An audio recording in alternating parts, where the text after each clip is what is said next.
मैं कोई कहानी नहीं जो सदा कहा जाऊंगा। मैं तो किरदार हूं, तमाशा दिखा कर चला जाऊंगा। बेशक आप कहानी नहीं, लेकिन वो किरदार थे जिसके किस्से अच्छी अच्छी कहानियों का रोमांच कम कर देते हैं। सैकड़ों छात्रों की यादों में आपका अक्स है। उनके किस्सों में आप हो, जीवन के हिस्सों में आप हो।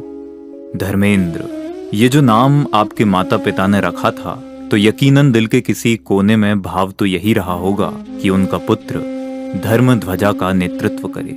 अपने जीवन के अगले वर्षों में आपने बखूबी ये किया भी, धर्म को जिया भी और योग्यतानुसार पिया भी। माना कि आपकी हस्ती कुछ यूं नहीं थी जिसका आभा मंडल किसी सेलिब्रिटी नुमा हो, न ही आप में लोकप्रियता का कोई ग्लैमर ही रहा, लेकिन आप उस हर एक आदमी के लिए प्रेरणा स्रोत थे जो सीमित क्षमता के बावजूद असीमित हासिल करने का स्वप्न संजोता है। कोई कह सकता था कि आप एक्स्ट्रा ऑर्डिनरी नहीं थे, पर सच ये है कि आप ही सही मायने में एक्स्ट्रा ऑर्डिनरी यानी अति सामान्य संजीदा शख्सियत थे। बुंदेलखंड की उपेक्षित समझी जाने वाली धरा पर 23 अक्टूबर वर्ष 1978 को जिस बालक ने जन्म लिया था, वो सागर जिले के बंडा नगर के गलियारों में जब घूमता होगा तो किसी ने न सोचा होगा कि अपने जाने पर कई आंखें नम कर जाएगा, और जिसके जाने से उपजा शून्य हल्का ही सही पर गहरा महसूस होगा। भाई साहब, आपके जीवन में यूं तो कोई बुलंदी उभर कर सामने नहीं आती,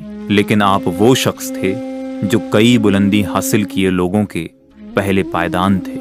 वर्ष 1994 से 1999 तक जिस ज्ञान तीर्थ टोडरमल स्मारक से आपने तत्व ज्ञान अर्जित किया, मानो खुद को हासिल सब कुछ उसी टोडरमल स्मारक और अन्य तत्व ज्ञान को समर्पित संस्थाओं तथा समाज को देने के लिए अपना जीवन समर्पित कर दिया। पहले करीब 11 वर्षों तक जयपुर का टोडरमल स्मारक और उसके बाद वर्ष 2010 से कोटा के मुमुक्षु आश्रम को न सिर्फ आपने कर्म क्षेत्र बनाया, बल्कि इसे अपना धर्म क्षेत्र भी बना लिया। आप उस विलक्षण प्रतिभा के धारी थे जिसे अनुशासन के लिए वचनों का सहारा लेने की जरूरत नहीं थी, बल्कि जिसकी उपस्थिति ही अनुशासन थी।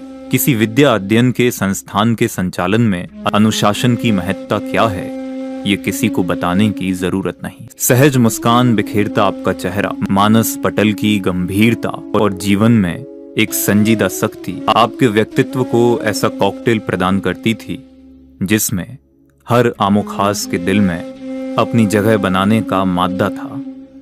सबको साथ लेकर चलने की कला, काम करने में आगे और श्रेय लेने में पीछे खड़ा होना, ये बताता है कि आप साधारण होते हुए भी कितने असाधारण थे।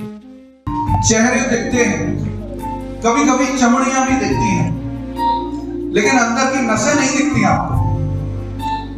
उनमें बहता हुआ रक्त प्रवाह नहीं दिखता आपको, लेकिन शरीर को चलाने में असली कारण वो है, और ये वो सब लोग हैं जिनके कारण से ये महाविद्यालय एक्टिव है और जिसमें जान दिखाई देती है। ये मेरी टीम है, ये मेरे लोग हैं जो इस विद्यालय को चला रहे हैं। इन सब के लिए करता ध्वनि से स्वागत। कितने असाधारण थे। संस्थाओं के समाज पर उपकार का यूं तो बहुत जिक्र होता है, पर किसी व्यक्ति का संस्था के उन्नयन, उसके संचालन में क्या योगदान हो सकता है, आप इसकी जीती जागती नजीर थे। आपके जीते जी यकीनन आपके व्यक्तित्व को भले किसी ने कमतर करके आंका हो, लेकिन आप समाज के उस आकलन से कहीं ऊपर थे। लोग कहते हैं आपके पीछे ऐसी कोई खास विरासत नहीं है जो आपके अपनों का संबल बने, पर यह झूठ है। सच तो यह है कि जिस विरासत को आपने छोड़ा है, वो आपके जाने के बाद भी नेहा, ईहा और चर्या का संबल बनेगी।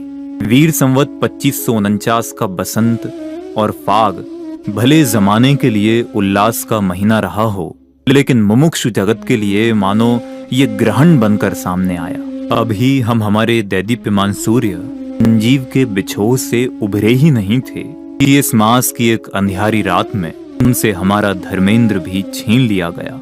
आप चले गए, लेकिन जाने की कोई रस्म भी न निभा सके। हम आपको अलविदा भी न कह सके, और बिना किसी शोर के, बिना किसी को इत्तला किए आप बस चले गए।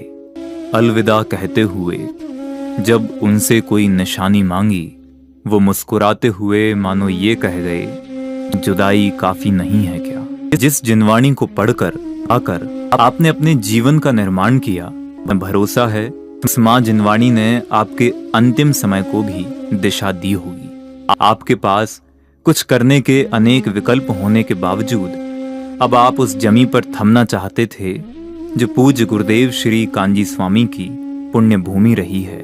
अब विस्तार नहीं, सहज विश्राम आपका उद्देश्य बन गया था, और आप तो वैसे भी उस पथ के पथिक बनने की बात कहते थे जो उस गंतव्य पर ले जाने वाली थी। इसके आगे और कोई राह नहीं है।